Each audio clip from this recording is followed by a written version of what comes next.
Dan untuk membahas lebih lanjut terkait jatuhnya pesawat Sriwijaya Air, kami sudah tersambung dengan pengamat penerbangan Alvin Lee. Selamat malam Pak Alvin. Selamat malam. Ya Pak Alvin, terkait dengan jatuhnya pesawat Sriwijaya Air, saya akan minta analisa Anda dari flight radar, kemudian data-data lainnya terkait dengan vertical speed, kemudian dipastikan bahwa turun drastis dari ketinggian 10.000 kaki. Analisa Anda Pak Alvin.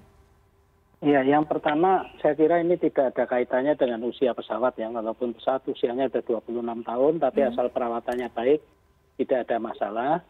Kemudian pesawat ini juga pernah dikandangkan oleh Sriwijaya antara 23 Maret sampai tanggal 23 Oktober tahun lalu.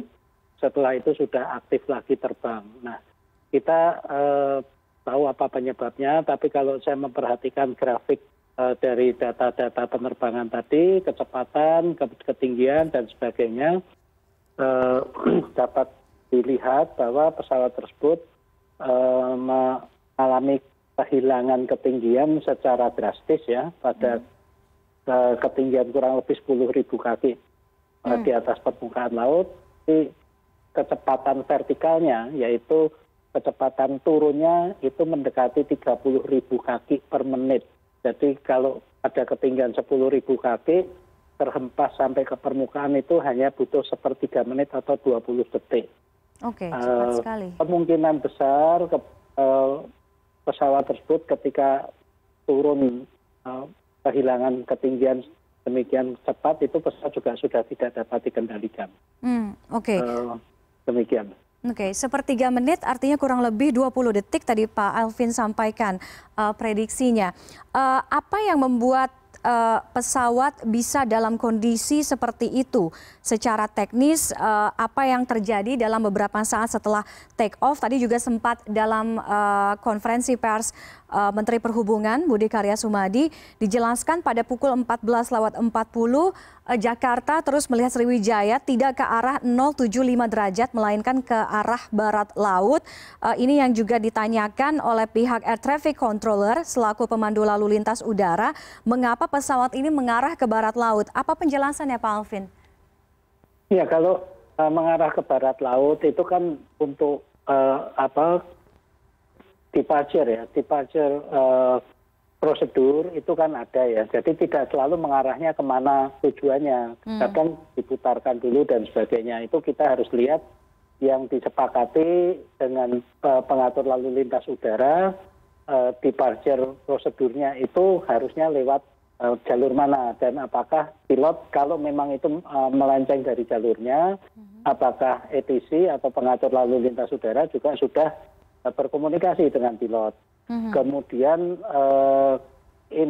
kalau untuk ketinggiannya itu masih di bawah 10.000, kemungkinan itu juga baru beberapa menit take off, itu pesawat juga belum stabil ketinggiannya. Di dalam kabin pasti tanda kenakan sabuk pengaman pasti juga masih hidup. Kalau untuk unsur cuaca, rasa-rasanya nggak segitunya deh ya, karena pada saat yang sama kan juga banyak pesawat yang melakukan penerbangan di wilayah yang sama ya. Jadi kemungkinan bisa saja pesawat mengalami masalah dengan sistem kendali. Kalau mesin juga tidak begitunya, sebab kalau mesin itu bermasalah pesawat masih bisa melayang, bahkan mesin 2 mati pun pesawat masih bisa melayang, dikendalikan mendarat darurat. Tapi ini kan sedemikian drastis, saya cek kelihatannya juga tidak ada medical ya, atau panggilan darurat. Pilot juga tidak melaporkan kondisi kerusakan atau kondisi darurat kepada Air Traffic Controller, sehingga kemungkinan besar ini terjadi sedemikian cepat dan mendadak, pilot tidak sempat berbuat apa-apa. Demikian. Iya, tadi juga kami dapatkan informasi dari Basarnas bahwa tidak ada sinyal darurat atau beacon dari pilot, Pak Alvin. Ini yang perlu saya luruskan ya. Tadi juga ada media yang menanyakan pada saya ELT. ELT ini kan Electronic Emergency Locator ya, transmission, Emergency Location Transmitter. Ini bukan tanda bahaya, tapi ini adalah alat yang dipasang di pesawat ketika pesawat mengalami kecelakaan, entah itu di darat maupun di laut. ILT ini akan memancarkan sinyal ini untuk memudahkan SAR untuk mencari lokasinya, menentukan lokasinya. Nah, kita juga ingat ketika Lion Air JT610 itu jatuh di perairan Karawang, itu juga sinyal ILT-nya sulit dideteksi karena ternyata bagian pesawat yang di mana ILT itu berada itu tenggelam ke dasar laut dan tertutup lumpur. Ini ibaratnya kita menaruh handphone kita di bawah meja atau di bawah ranjang itu kan juga kesulitan kan sinyalnya untuk tembus. Jadi itu bukan sinyal tanda mara bahaya, tapi itu adalah sinyal untuk menunjukkan lokasi di mana. Demikian. Oke, kalau terkait dari tadi dugaan pesawat melenceng dari jalur, kalau tadi Pak Alvin sebutkan sejauh ini mungkin prediksinya ada sistem kendali, kemudian juga mesin gitu. Boleh dijelaskan lebih lanjut Pak Alvin? Kita tahu bahwa pesawat ini juga sudah digunakan beberapa kali dalam waktu hari ini dan juga paling tidak seminggu ke belakang. Iya, kalau untuk pesawat saya kira beberapa hari terakhir ini aktif dan tidak, sejauh ini belum ada laporan pesawat itu mengalami keluhan ya. Kalau sistem kendali ini juga seperti apa yang terjadi dengan AirAsia QZ8501 itu mengalami masalah dengan elevatornya sehingga pesawat itu menghujam ke laut, ke bawah kan. Jadi itu sistem kendali ini sayap horizontal pada bagian belakang ini yang mengatur pesawat itu mendongak atau menukik. Itu bisa di sana, bisa juga pesawat ini dalam kondisi belum stabil, kemudian mengalami high speed stall, ini juga bisa.